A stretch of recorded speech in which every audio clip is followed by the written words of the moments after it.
Chair recognizes the gentleman from Louisiana. Thank you, Mr. Speaker. I want to thank the gentleman. I promised to consume time and to conserve the lake.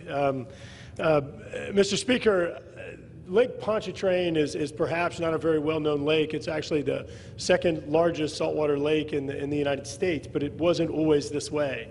Lake Pontchartrain, you see, as a result of coastal land loss in Louisiana, has had this intrusion of salt water that has fundamentally changed the ecosystem of that lake and the communities. This is a lake that serves as the watershed for 16 parishes in Louisiana, 4 counties in Mississippi, and most importantly, this lake takes the brunt of the surge from 2 Canadian provinces and 31 states. You see, Mr. Speaker, what happens as each time we have these high water years on the Mississippi River system, which drains 31 states and 2 Canadian provinces, there is an emergency relief valve that sends water through the Bonacari spillway into Lake Pontchartrain.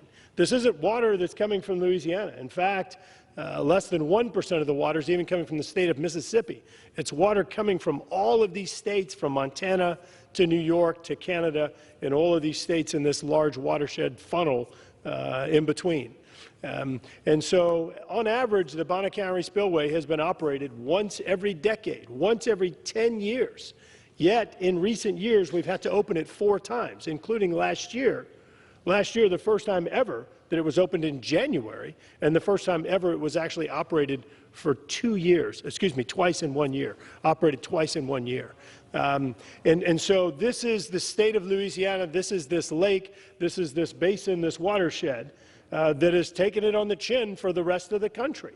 And the reason this is important, Mr. Speaker, is because this lake is an incredibly productive ecosystem. Recreational and commercial fishing, you see lots of folks out there in sailboats and other boats out there enjoying the lake. And what's been happening as a result of the nation's water, what's been happening as a result of all the drainage coming into here is that the health of the lake has been compromised and challenged, which therefore affects our fisheries, both recreational and commercial, the millions of pounds of crabs that are harvested out of the lake, and this lake bounds New Orleans and Jefferson Parish. It bounds the North Shore and the river parishes such as St. John and St. Charles over on the west side. This is an important part of Louisiana. The coastal land loss that we've experienced and the change in this ecosystem, we must make investments to maintain this.